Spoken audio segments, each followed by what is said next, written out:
Pour parler à Kampala, le ministre des Affaires étrangères congolais, Raymond Tshibanda, est arrivé dans la capitale ougandaise pour la poursuite des discussions avec le M23. Les rebelles sont aussi arrivés, mais ils ont annoncé ne poursuivre les pourparlers qu'après la signature d'un cessez-le-feu. Runiga, le chef politique de ce mouvement classé force négative, ne sera pas présent et c'est Roger Lumbala, ce député national de l'opposition congolaise qui représente cette délégation. Roger Lumbala, vous le savez, s'est rallié aux agresseurs de son pays il y a quelques jours.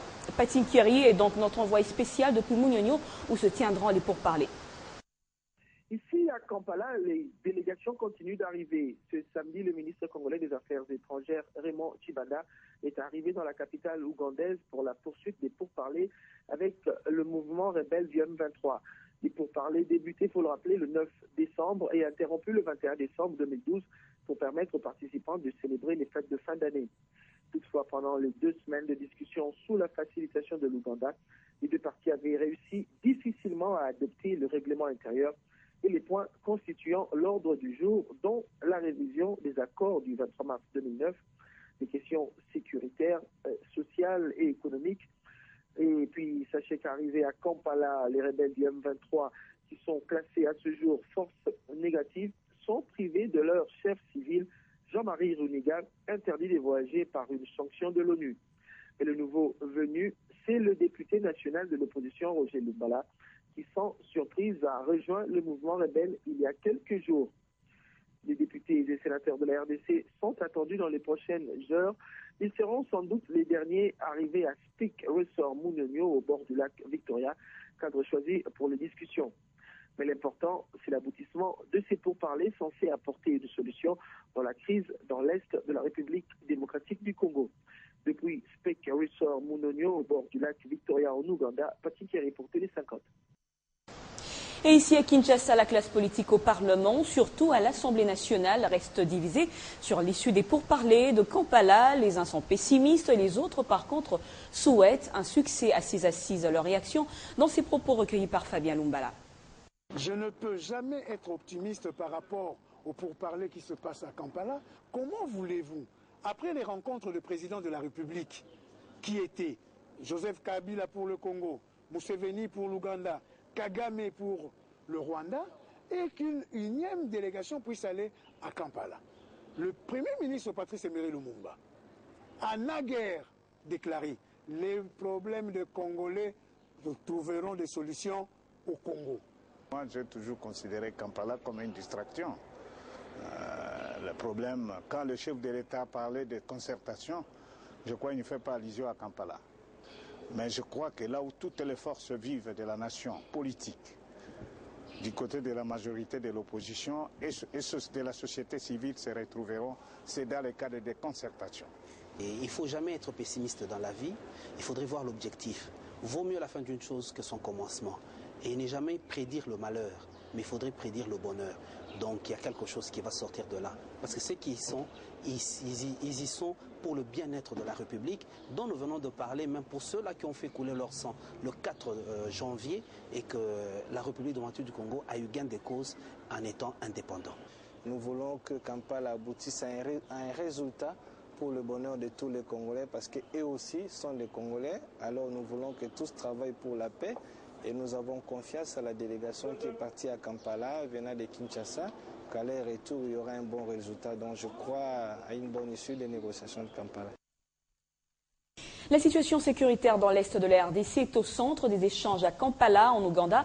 Et ici à Kinshasa, le point sur la situation sécuritaire de la ville a réuni le ministre de l'Intérieur, Richard Mouyej, et les responsables des services de sécurité. Un reportage de nos confrères de la RTNC.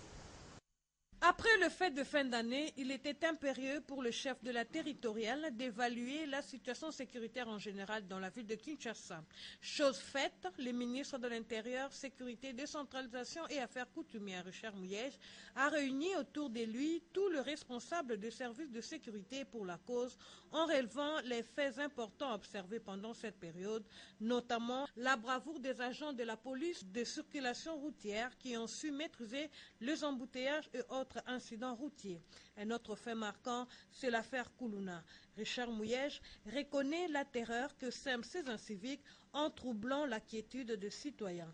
De mécanismes nécessaires sont pris pour que ce phénomène stoppe immédiatement et pour toujours.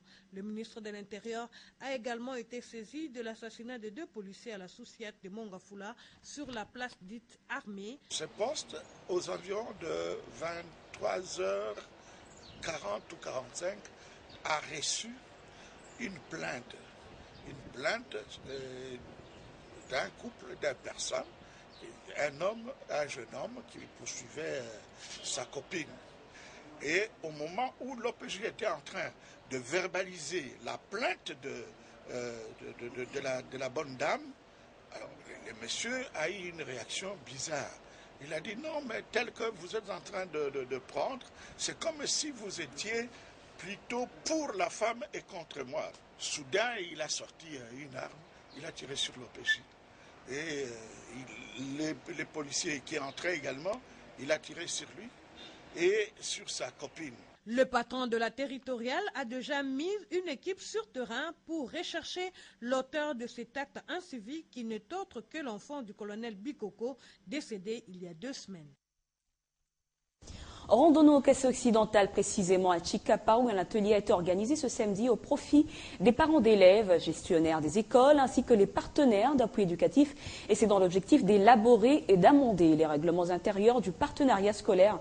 Ces travaux se sont déroulés en présence du délégué du ministère de l'enseignement primaire, supérieur et professionnel. Les détails avec notre correspondant Théo Kaloli. Sans parents, il n'y aura pas d'élèves, et sans élèves, il n'y aura pas d'école, vice-versa. Il importe de dialoguer, de concerter et échanger avec des partenaires pour contribuer à l'excellence scolaire prônée par le ministère de l'EPSP dans le volet éducation du chef de l'État, Joseph Kabila. Dans cette perspective, les parents d'élèves, les gestionnaires des écoles et les partenaires d'appui éducatif ont répondu présents samedi au cours d'un atelier axé sur la consultation et concertation des partenaires en vue d'élaborer et amender le règlement intérieur de l'Observatoire des partenariats scolaires. À en croire le délégué du ministère de l'EPSP à Chikapa, l'État seul ne peut faire avancer le fait éducatif, d'où la nécessité de partenariats. Jean-Robert Moué-Poukitende note que les partenaires éducatifs, dont les gestionnaires des écoles, parents d'élèves et partenaires d'appui, sont appelés à faire de bons amendements et apporter le rectificatif sur le règlement du partenariat pour que les santé et éducation du chef de l'État ne connaissent aucune faille. Chikapa, Théo de Montel-Kaloubi pour Télé 50. Autre titre en bref au Burkina Faso d'abord, après la reconduction du Premier ministre Luc Adolphe Thiaw le 31 janvier 2012, un nouveau staff a été mis en place. Ce gouvernement aura pour mission de conduire les grands chantiers annoncés par Blaise Compaoré dans ses vœux à la nation le 31 décembre dernier et de veiller à la bonne exécution du programme Bâtir ensemble un Burkina émergent. Et au Soudan, le président Omar el-Béchir et Salva Kiir, président de la République du Soudan du Sud, se retrouvent une fois de plus pour essayer de parvenir à un accord. Un acte salué par le secrétaire général de l'ONU, Ban Ki-moon. Ban Ki-moon exhorte également les 2 chefs d'État à activer d'urgence le mécanisme conjoint de vérification et de surveillance de la frontière, ainsi que l'ensemble des autres mesures prévues par l'accord signé le 27 septembre 2012. On reste sur le continent pour parler de la crise en Centrafrique. Les rebelles viennent de prendre 2 nouvelles villes avant les négociations. Des négociations qui doivent réunir le pouvoir, la rébellion et l'opposition politique à Libreville la semaine prochaine et les préparatifs s'accélèrent déjà. Alindao, une ville de 50 000 habitants, est située à une centaine de kilomètres au sud-est de Bambari, tandis que Kwango, ville plus petite, se trouve à une centaine de kilomètres au sud de Bambari, se terminant sur le fleuve Ubangi, qui marque la frontière avec la RDC. Il s'agit sans doute d'une démonstration de force du Séléka avant les négociations.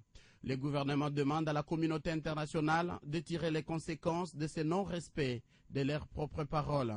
Les préparatifs pour les négociations à Libreville, probablement le 8 janvier, se sont accélérés et les modalités pratiques ont été arrêtées. Il y aura 3 délégations de 15 personnes, pouvoir, rebelle, opposition, soit 45 personnes au total. Et le président François Bozizé se rendra aussi à Libreville. La délégation du pouvoir sera conduite par le ministre d'État de l'Enseignement supérieur et comprendra aussi les membres du parti présidentiel, les KNK, quoi na quoi, les travail, rien que les travail en français. La délégation rebelle sera composée au total d'une dizaine de membres de l'Alliance Séléka, selon les sources de la CEAC, qui se pose à médiateur dans les conflits. Les troupes rebelles se trouvent à seulement 160 km de la capitale centrafricaine, Bangui, après avoir pris plusieurs villes du pays depuis le début de leur offensive, le 10 décembre dernier. Les dirigeants des pays voisins d'Afrique centrale ne voient pas d'un bon œil une éviction du président François Bozizé sous la pression des rebelles, alors que la communauté internationale veut éviter à tout prix un bain de sang et les chaos à Bangui. Des sources au sein du régime craignent aussi que le départ vers Libreville du président François Bozizé, fragilisé par la crise, ne favorise un coup d'État. Et en sport, tournoi de football intercommunal de Kinshasa dénommé Challenge Jason Mayele. La première édition s'est clôturée vendredi au stade Tata Raphaël avec la victoire en finale de la commune de Lemba 1-0 sur celle de Ngaba. Un tournoi qui a permis aux organisateurs de s'investir dans la récupération des jeunes délinquants et la détection des jeunes talents. C'est demain du gouverneur de la ville-province de Kinshasa, André Kimbuta, que le capitaine de la commune de Lemba a reçu les trophées de la première place de ce tournoi de football. La commune de Lemba est donc au sommet du football des jeunes de la ville-province de Kinshasa. Cette commune a remporté la première édition du tournoi intercommunal dénommé Jason Mayele. La finale a vécu ce vendredi 4 janvier au stade Tata Raphaël, une finale qui a permis également aux autorités provinciales de commémorer les 54 ans des martyrs de l'indépendance de la RDC. Les spectacles étaient également au rendez-vous sur les terrains. Lemba, vêtu de vert blanc, domine la commune de Ngaba, mais bute plus d'une fois au dernier rempart. Les gardiens battent la Anse, auteur de plusieurs arrêts décisifs. 0 but partout sera le score à la pause. Au retour des vestiaires, la commune de Ngaba tente de renverser la tendance, mais sans succès, contrainte de se plier face à la tactique de son adversaire qui pousse sur l'accélérateur à la quête d'un but pour ainsi concrétiser sa domination. Une domination qui paye à la 64e minute, trouvée en profondeur après cette récupération. Mbouyi, l'attaquant de Lemba, a fait parler son savoir-faire en pleine course. Avec ses contrôles pied gauche, frappe pied droit, Lemba ouvre le score à la grande satisfaction de son public. En dépit de quelques actions sporadiques de part et d'autre, le score en restera là. Les trophées de cette première édition du Challenge Jason Mayele a fini par choisir son camp. Avec cette défaite, Ngaba termine en deuxième position et reçoit son trophée de main de l'ancien ministre de l'Intérieur, Adolphe Loumanou. Les trophées de la troisième place, remis par le ministre provincial du sport Godard Motemona, est revenu à la commune de Kassavubu. Le rendez-vous est à prendre lors de la deuxième édition. Et on termine avec Koffi Olomide, patron de Quartier Latin International. L'artiste a, avec son dernier album qui marche encore fort bien, fait bouger plus d'un amoureux de la bonne musique. Il fait ici le bilan de l'année 2012 dans son domaine de prédilection, la musique, mais pas seulement. Suivez. C'est un Koffi Olomide différent qu'on a rencontré dans son domicile de la commune de Ngaliema. Le patron de Quartier Latin s'est livré à Télé 50 sur ce qu'a été ses activités durant l'année écoulée. Lundi, abracadabra, officiellement, une année de vie, avec succès. Officiellement, tu as fêté anniversaire le 12, samedi 12, dans le Grand Hôtel, dans Salon Congo. C'est un album vraiment, je pense, satisfaire la majorité de la Katnabiso. L'artiste a tout aussi relevé l'épineux problème dont il souffre, la rage de combattants, ces Congolais mécontents, à juste titre, mais dont les procédés sont à décrier. Entre guillemets, parce que c'est des Congolais. Disons, on a plutôt des Congolais révoltés. Voilà. Mais ça n'a pas raison. Bele Bazolo Beza juste, ils ont fondé et avéré. On a souhaité qui va yoka bango, va considérer bango. Batika traité bango comme de bannis, mais forme peut-être bazo pesa na action na bango les monsieur a bien été. Concernant l'agression que connaît son pays dans sa partie est, Koffi Olomide fait des recommandations et propose aussi des méthodes fortes. Nane sengonet ba congolais tout, makamwa goma et comme peut-être pas réglé, mais maîtrisé sans que batba kufa sans que masasi beta ba bombe etc. Pas le dialogue par ma solo pour makamwa bongaka batba solo là. Et puis après, Makamagoma, Balobi Nabisoni, char de combat, au Batmanobanga Congo, projet Zaneni, avion de chasse, formation de soldats, véritable guerrier pour nous défendre le Mboka. Qu'est-ce qu'on nous dit? Et ça, quand pour tout Kampala, négociation de Tanzanie, non. Ceux qui veulent la paix, prépare la guerre. Il faut le dire, la culture n'est pas le simple fait de pratiquer un art.